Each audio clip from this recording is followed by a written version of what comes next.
Oh, hello, Nay. Napatawag po kayo. Kamusta po? Anak, baka meron ka pang 10,000 dyan. Pangdagdag lang sana sa pang-araw-araw dito sa bahay.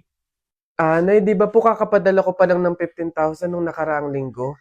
Ayun na nga, naubos na eh. Nagaya kasi yung mga kumari kong mag-outing. Diyos ko. Nay naman, malaking halaga po yun. Sana naman tinipid ninyo. Hindi po ganun kadali kitain yun eh. May pasensya na po, hindi po ako makakapag-abot pa ngayon. Wala din po ako. May mga bayarin din po ako dito tsaka gastusin pang araw-araw. Teka, teka, ang yabang na itong sumagot ah. Kung makapagsalita ka, para ang laki ng kasalanan ko ah. Nakapag-abroad ka lang, ganyan ka na magsasagot? Puro ka lang naman pasarap dyan. Singilin kaya ka sa pagpapalaki ko sa'yo. Huwag ka mag-alala, hindi ka namin kailangan. Kaya namin nang wala ka. Sobra naman ho kayo, Nay. Hindi naman po ganun kadali magtrabaho dito sa abroad eh. Kasi lahat salo-salo mo. Yung kapag nahihirapan ka, yung may sakit ka, nalungkot ka, wala. Ikaw lang mag-isa. Wala kang katulong, wala kang karamay. Pero Nay, bakit ganun? Yung isang beses ka lang hindi nakapagbigay pero parang buong pagkatao ko na yung hinisgahan ninyo. Itong pag-abroad ko, Nay, kayo naman po yung may gusto nito, di ba? Hindi po ako. Gusto ko po kasi, Nay, maging doktor talaga eh. Yung makakapagbigay ako ng tulong sa mga tao, yung makakapaggamot ako ng libre, yun talaga na eh. Kaso mahirap kasi tayo eh. Kaya itong pag-abroad ko, pinili ko na lang to para sa inyo. Na yung pasarap po ba na sinasabi nyo, yun po ba yung kapag natanggap ko na yung sahod ko, bibili ako na kahit man lang pares ng damit? Yung pasarap po ba na sinasabi nyo, yun ba yung kapag after kong magtrabaho, magpakapagod dito sa abroad, yung kakain ako ng masarap kahit isang beses lang? Yun po ba yun, Nay? Pasensya na po kayo, Nay, ah. Kasi minsan, sa tanang buhay ko, hindi ko naranasan yung ganun eh. Kaya yun man lang, Nay, mabigay ko sa sarili ko, maregalo ko sa sarili ko. Kasi wala naman akong choice eh. Kundi yung piliin lagi yung pamilya ko para tulungan kayo. Yun nga man lang, Nay, na kamustahin niyo ako. Kailan ko kaya ma-experience na yung tatawag kayo sa akin, yung magme-message kayo sa akin para kamustahin lang ako. Yung hindi yung manghihingi kayo ng pera, yung hihingi kayo ng ganito. Pero wala eh. Hindi ko alam, Nay. Hindi ko alam kung bakit sa kabila ng paghihirap ko, sa kabila ng pagpili ko sa pamilya ko kaysa sa pangarap ko, hindi ko alam, Nay, kung bakit ganito pa yung mga sinasabi niyo sa akin.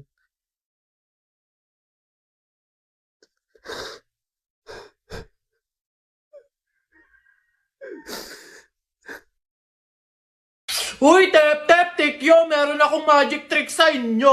Oh, sige nga, patingin. Oh, ayan na. Oh, kita niyo yan, kita niyo yan. Oh, ano? Wala pala kayo eh, panis. Wow, galing, lupit. Paano kaya nangyari yun? Sus, badoy yun na yun?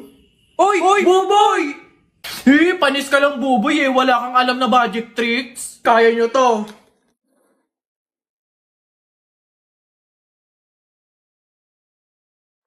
Oh, galing!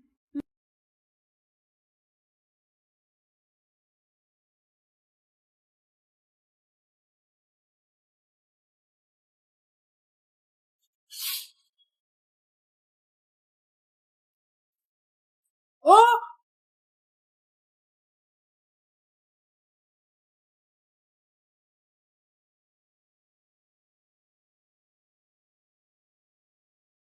ginigigil mo ako, Jepoy, ha? O, B-I-N-G-O, nanay mo nagbibingo, binato ng 20 ko, kala niya 5 piso, bingo! Hala! Lo, ang daya biglaan! Rap ka lang, rap ka, mukha mo sa era. Beat ka lang, beat, mukha kang rabbit! Yan mo na, alam mo, ha? Luma na yan eh. O, eto eto, check mo. Alam mo, ang pogi-pogi mo. Alam mo kung bakit? Pwet mong may racket! Ano? Wala to.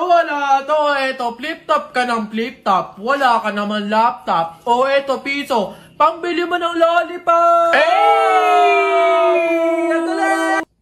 Palapok na lang, ano?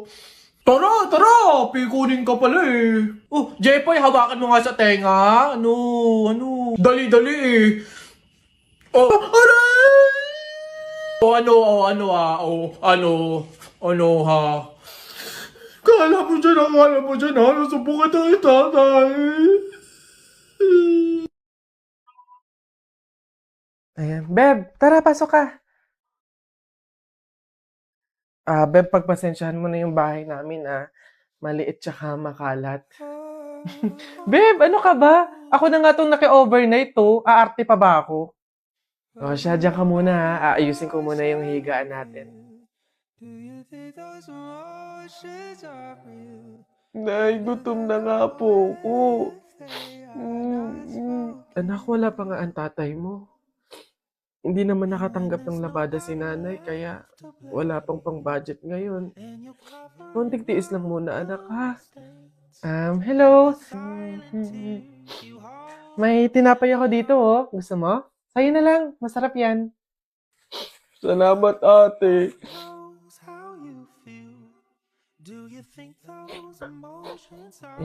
Beb, eto na yung unan tsaka yung kumot na gagamitin mo. Sana mapagtyagaan mo, Pasensya ka na, yan lang talaga yung meron kami. Walang problema, Beb. Ang mahalaga, makakatulog ako. Thank you. Beb, tara, kain muna tayo bago matulog.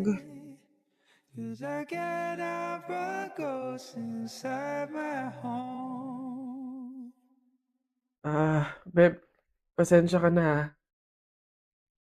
Mantika asin lang yung ulam namin ngayon, eh. Wala pa kasi si tatay, kaya wala pang pambili ng pagkain.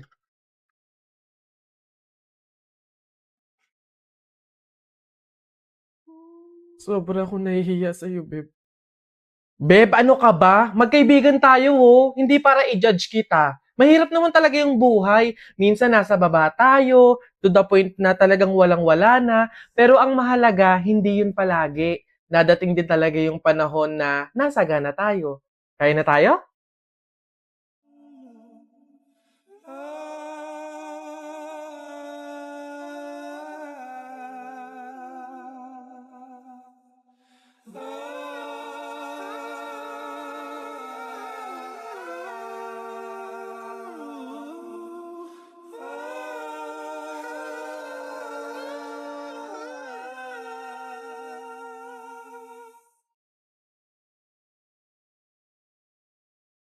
Beb, ang sarap nito, no?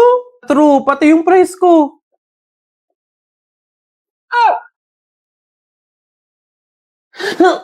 Aray! Ba't mo ako sinampal? Ingay mo ngumuya para kang kambing. Pet peeve ko yan. Sure ka ba dadating pa si Gemma? 1 hour na talaga tayo naghihintay dito. Parating na yun, hintayin pa natin.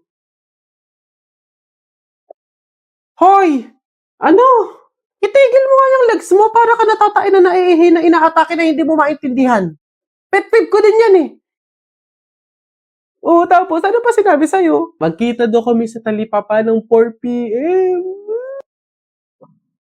Feeling ko closure yun. Pero sa hindi ako papahalata. Teka nga, hindi ako makapokus sa story mo. Sa tigyawat mo ako nakapokus. Ay, sorry hindi ko kayang desisyonan yung mga pimple na to. Dahil kaya mo mag-Dr. Leo Acne Drying Lotion ka kasi.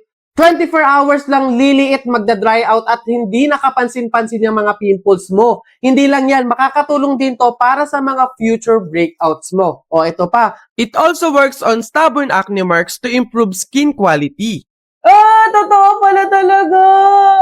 Eto hindi na to character ha. Kapag may mga pimples talaga ako, eto talaga yung ginagamit ko kasi napakabilis lang makapagpatuyo ng mga tigyawat dahilan para gumaling at mawala. Isama na din yung mga acne marks, yung mga dark spots, tanggal talaga lahat yan, dahil promise, maglalagay ako nito sa mga tigyawat ko sa gabi, tas kinabukasan, dry na siya, yung hindi na siya masakit hawakan, then ayun, tuloy-tuloy na siyang mawawala. O siya, babalik na ako sa character ha. Beshi! Okay na, wala na yung mga pimples ko! Pero teka, naiinis pa din ako sa'yo. Baka buong pagkatao mo na yung pet peeve ko. Diyan ka na nga.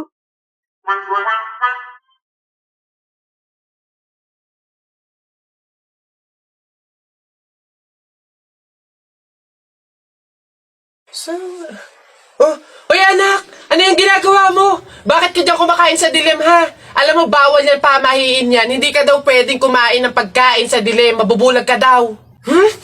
Paano naman na hindi ako magtatago dito sa dilim para kumain? Yung mga kapitbahay natin, wala nang ginawa na, kundi humingi nila ng humingi. Wala na nga rin tayong makain sa kakahingi nila naku Mare, pasensya ka na. May dumating kasing biglang bisita sa amin. Nakakahiya't wala akong maipakain. Wala pa din naman yung mister ko. At saka hindi pa nun sahod. Baka naman meron ka dyan kahit anong pagkain na pwede maipamerienda. Sige na, nakakahiya naman kasi. Oo nga naman, Mare. Ako naman, naubusan na ako ng bigas. Nakakahiya namang ulit mangutang kina Ate Telay. Gawa nga ng 3 kabang bigas na yung utang ko doon. Baka naman meron kang maipahiram man lang dyan, miski 1 kilong bigas. Sige na. Tsaka nga pala, yung ipapaulam ko sa mga anak ko, itlog na nilaga lang. Nakakaawa naman yung mga bata. Baka naman pwedeng pakidagdagan, miski fried chicken. Dali na. Nako, Mare, pasensya ka na. Wala na rin kasi kaming nayakin yun. Ito Mare, baka pwede na to. Pasensya na ha, paghatian nyo na lang. Yan, salamat Mare. Naku, babawi naman kami next live. Sige, salamat.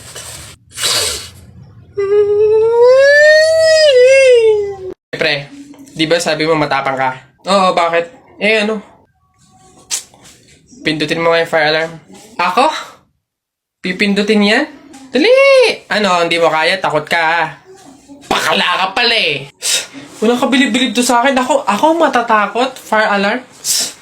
Baka nga di na nagana yun. Tagal-tagal na yun. Tingnan mo Watch me Baka maging idol mo pa ako sino bakla?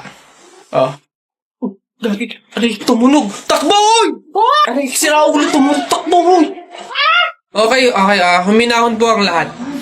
Kami po ay humihingi sa mga naabalang teacher at mga estudyante dahil po sa pagtunog ng ating fire alarm. Wala pong kahit anong sakunang nangyari dito sa school. Sadyang meron lang po talagang mga estudyante na nagtangkang pindutin po yung ating fire alarm. Buti na lang po at may CCTV at nakita natin kung sino yung pumindot nun. Kung kasi Gagi, ba't ako? Malay ko bang uto-uto ka? Pantay ko ngayon. Kaya naman, pwede na po tayong bumalik sa kanya-kanyang faculty at classroom. Muli, pasensya na po. Pumunta ka sa guidance. Oy, J-Boy! Bakit? May 20 pesos sa'yo, pulutin mo. Ba't ako? Baka may makakita pa sa akin dyan, sabihin magnanakaw pa ako, ikaw na. Dali na, sayang yan. Ako na ngayon titingin ko sino yung mga dadating Sige na nga, tignan mo dyan, baka may dadating naulog yung lawan ko. Naulog. Yan, akin na. Bakit? Bakit? Ako pumulot ang daya ako naman nakakita nun tsaka ako nagbantay pakay ko, basta ako sino pumulot, kanya yon. Ako pumulot sino nakakita niyan? Bahala ka sa buhay mo, basta akin to, ako pumulot ito Bibili ko to paper doll